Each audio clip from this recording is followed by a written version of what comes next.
Halo kawan-kawan semua, kembali lagi bersama saya di channel Investor Logis. Kali ini saya akan membahas saham-saham yang kalau kita pegang, kita nggak perlu repot mikir lagi, ya kita tinggal tidur aja ya kalau megang sahamnya. Nah, di sini saya coba mengatakan bahwasanya kalau kita investasi saham dan mau nyantai, setelah kita masukin uang kita, baru kita tinggal tidur aja. Ya, kita tinggal tetapkan aja mau 5 tahun baru lihat atau 3 tahun. Nah, saran saya ada di sektor keuangan karena ketahanannya sangat kuat, terutama di saham bank ya. Nah, kalau kalian investasi di bank BCA, bank BRI, bank Mandiri, bank BNI, keempat bank ini, kalian sebetulnya udah tidur aja nyantai-nyantai. Itu pasti untung kawan-kawan menurut saya.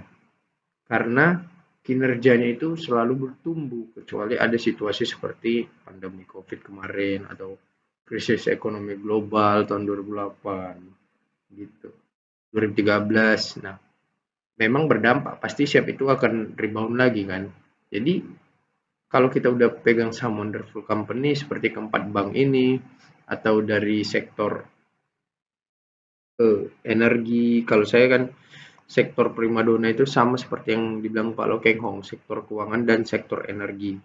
Nah, kalau sektor energi kalian udah pegang contoh seperti PTBA, ITMG, Adaro. Nah, kalau kalian sudah pegang saham-saham seperti Adaro, PTBA atau ITMG, ya udah tinggal tidur aja menurut saya. Pasti akan bertumbuh itu. Ataupun kalau dia turun, ya pada saat turun itu makin kalian tambah aja kepemilikan kalian kalau ada uang.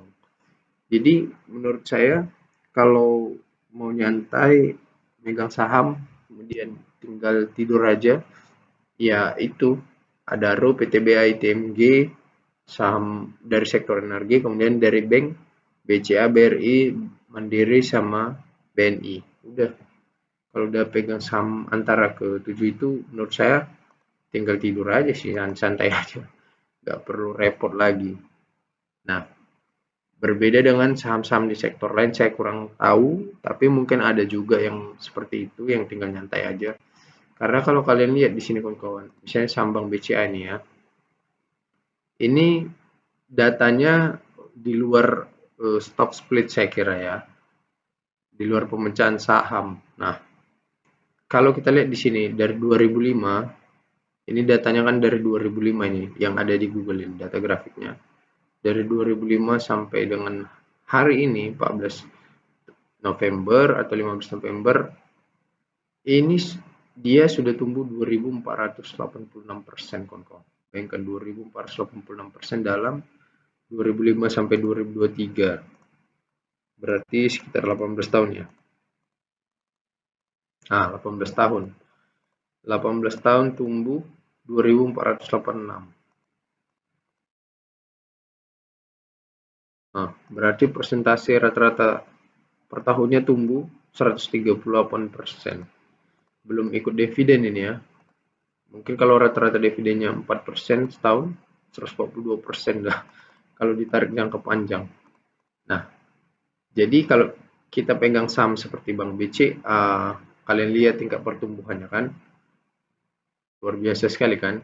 Kemudian saham misalnya Bank BRI, nah, kalian bisa lihat di sini tumbuh 1.800%, kemudian misalnya saham Bank Mandiri tumbuhnya 703%, sama ya dari 2005 juga.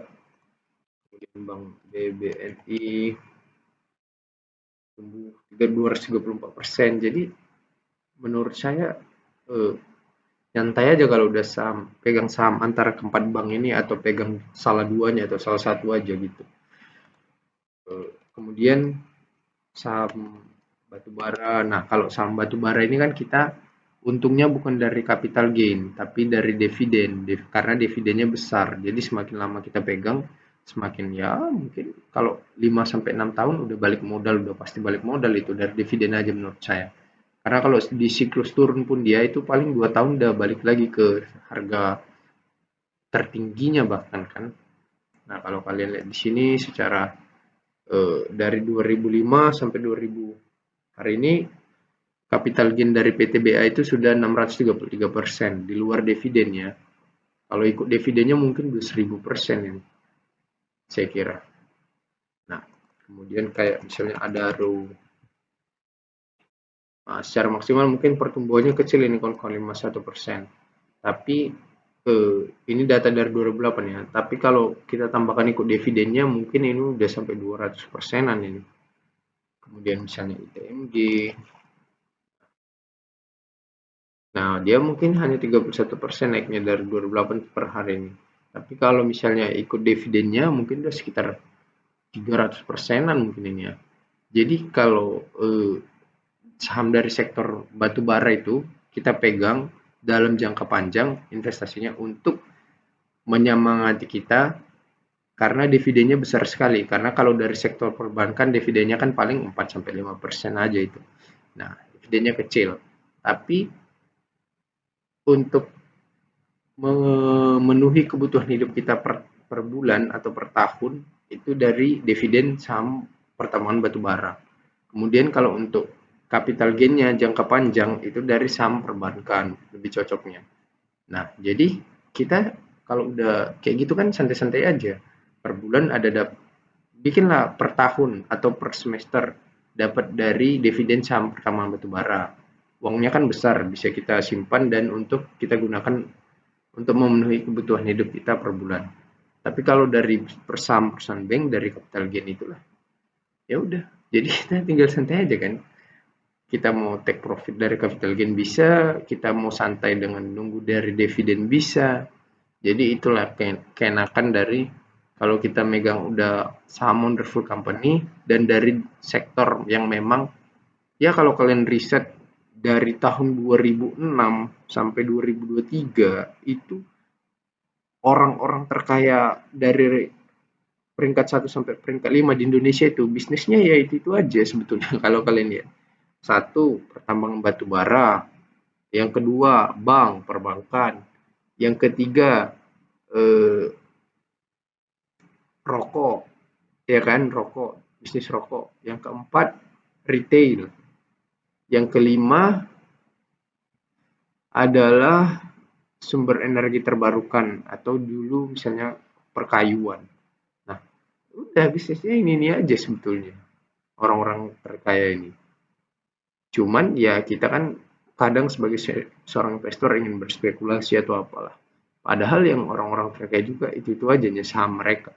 Perbankan, rokok, pertambangan batu bara, minyak kelapa sawit, CPO kan, sama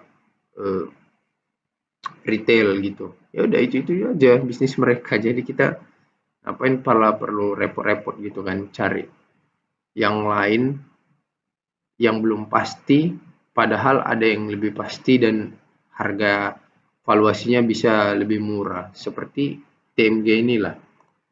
Misalnya kan TMG.